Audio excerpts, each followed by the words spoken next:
Hello and welcome to Sports Room. I'm Anirudh Madhavan and with me is veteran journalist Ayaz Memon. On today's episode, we'll talk about the World Cup and a few interesting things that have happened in the past few days. So, Ayaz, right off the bat, you are one of the only people who've seen Kapil Dev's 175 in the flesh. How do you compare that with the madness we saw from Maxwell?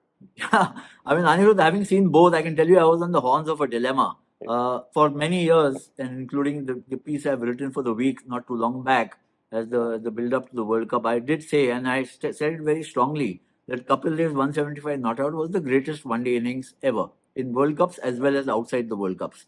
So, for me, now that Glenn Maxwell has played this kind of innings, I kind of suddenly had Kapil Dev had a rival. And there's a good reason for that.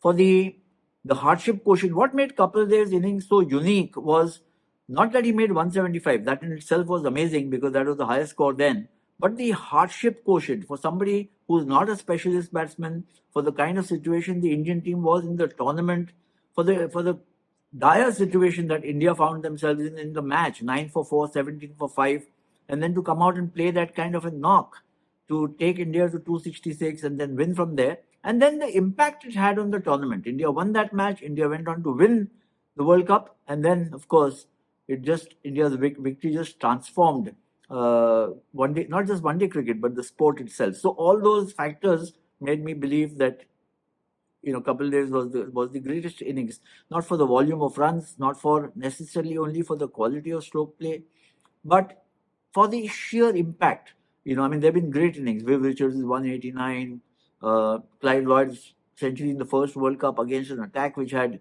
Lily Thompson, Gary Gilmer, Javed Miad's outside of the World Cup. Javed Miad's innings at Sharjah in the final of the Australasia Cup where he hit the last ball six, and so on.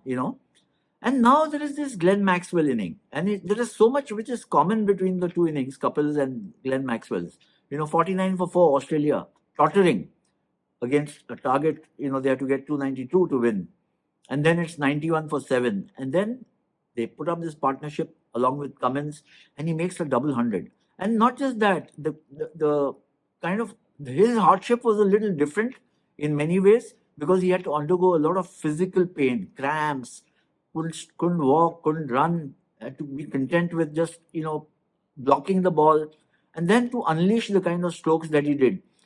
While Kapil's was defined by great virtuosity of skills, Maxwell's was defined by valor. But the net effect was the same, remember. So now I don't know whether Australia will go on to win the title or not. That remains to be seen.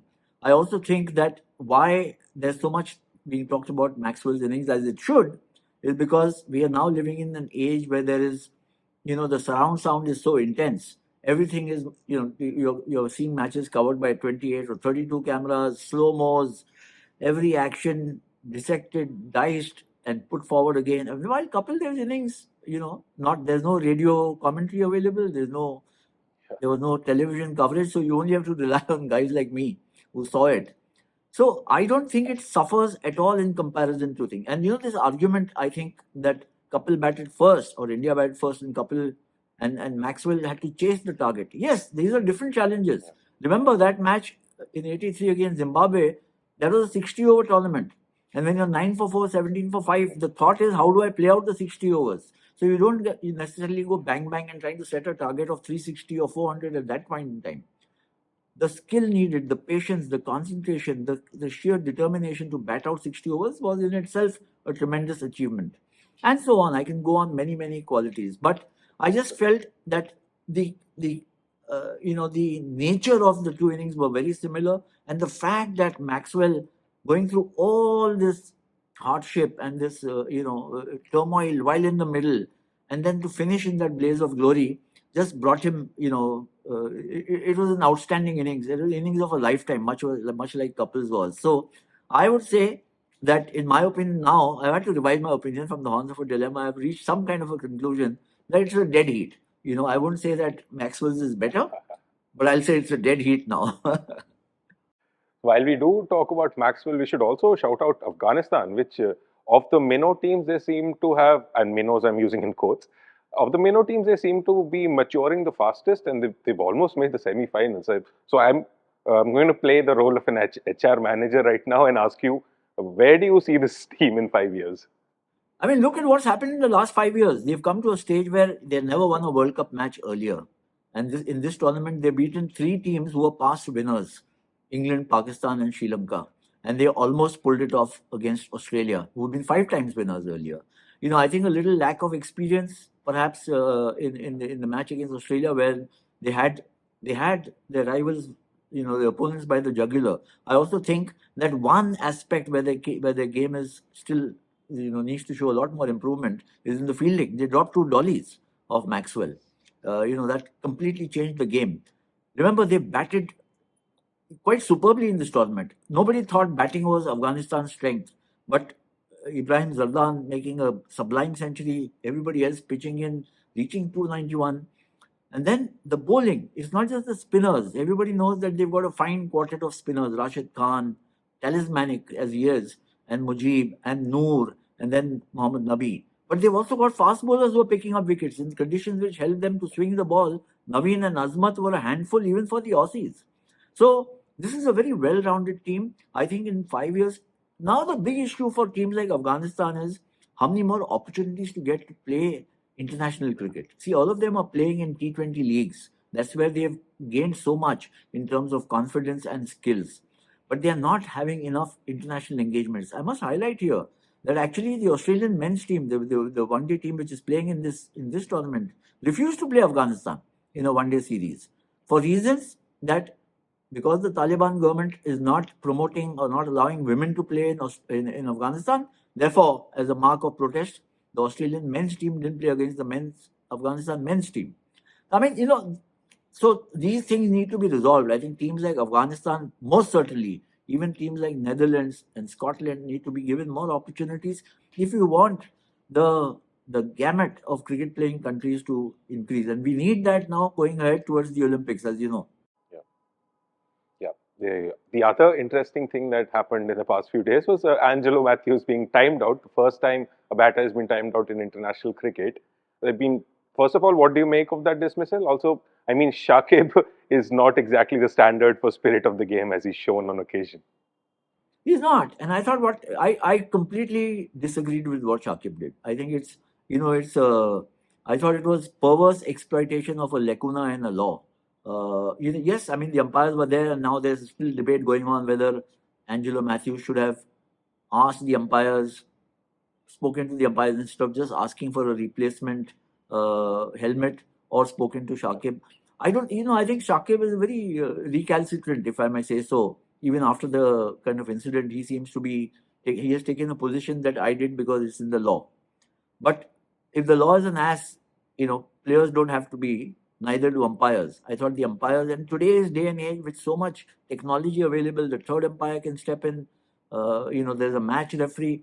For the game to plummet to this level, for the sport to plummet to this level, is very, very unfortunate.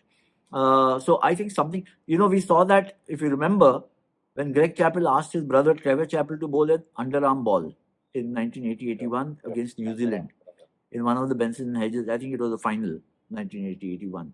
Now, it wasn't in the law that you couldn't bowl an underarm, but that was a lacuna. After that, the law has changed. I suppose the law will change even for this, because they need to be clearer. For the World Cup, the time limit is 2 minutes. Otherwise, it is 3 minutes. It's not shown up the whole administrative approach in good light. But I think this has been in my opinion, quite a shameful incident, and doesn't do credit to the players and the sport. Yeah. And as we head into the semis now, we've seen this tournament progress. From the early days, we were talking about empty stands and ticketing problems and one-sided matches. But the past 3 or 4 days have seemed to have injected a dose of excitement into the tournament. So heading into the semis, how would you sum up the league stage? Well, 3 teams have qualified: India, South Africa, and now Australia. So one team remains. We'll have to wait and see how New Zealand finish. And then, of course, sliver of a chance even for Afghanistan now, but dependent on so many things. In Pakistan, the advantage of playing their last of these 3 teams who can, so they'll know what the net run rate will be and stuff. Look, a lot of the excitement in this tournament has actually come from Afghanistan. They produced 3 upsets, major upsets. Then Netherlands beat South Africa. That was a major upset. We've had some really great games. New Zealand versus Australia was a fantastic match. Pakistan versus New Zealand was turning out to be a great game, chasing 400, and they won the match on Deloitte on Duckworth Lewis. But it was getting to be a fantastic match also. So I think the tempo has picked up. There have been some very exciting matches, some fantastic performances. We were just talking about Maxwell, but don't forget what Rohit and Virat and Bumrah and Shami and Jadeja and Kuldeep have done. So I think a lot of the excitement has come from these upsets. The major attraction has come from the way India has performed, blowing aside all opponents. So I think these are the two biggest factors that have brought crowds into the stadium or into the stadia. And hopefully, the remaining matches that are there, the league phase ends on Sunday with India's match against Netherlands, and then of course we've got the knockout stage. I hope that these matches, at least the knockout matches, really live up to the expectations of the cricket-loving public. And talking of India, so they will go up. They'll go up against either New Zealand, Pakistan, or with Afghanistan with an outside chance. So, given India and New Zealand recent history in World Cups, of course, India beat them in the league stages this time, but they haven't been so lucky in previous occasions. And Pakistan is always a mercurial side. So, which one would India rather face, or do you think it doesn't matter to them at all, because given their form, they can smash anyone? Yeah, it's interesting. Anirudh, if you had asked this to anybody, including me, say about 3 weeks back, I would have said between all these teams, they would prefer to play Afghanistan, which is weakest on paper. But look at what Afghanistan has been doing. Their tactic has been to somehow reach a score of 300, 290, and then they feel they've got the bowlers to bowl the opponents out. And if they're bowling first, then they want to restrict the opponent's score to around 275, 280 because they feel they've got the batting to reach them. Now, obviously, India licked them in the league match, but Afghanistan have become a different team since then. So I don't think there's any great comfort they'll draw from playing either Afghanistan. Pakistan, of course, is it's one of those grudge matches which can inspire players from either team to great heights, or it could just lead to a complete collapse because of nerves. So these things can happen, and against New Zealand, we don't have a great track record, as we know in 2019 when we were favourites to win, we lost. And New Zealand have been amongst the most consistent performing teams along with India across formats. So none of these opponents is easy. I think India just need to ensure they peaked well, they peaked right from the start, and they have to ensure that they don't have a stumble in the knockouts, because that's what's affected them in 2019 and 2015, when in both those tournaments, India started as favourites virtually and couldn't make it to the final. Yep, and I think for all Indian fans, they're just cautiously nervous. They know the team is playing well, and they just have their fingers crossed. So that's it for this episode. See you next time. Thanks, Anirudh.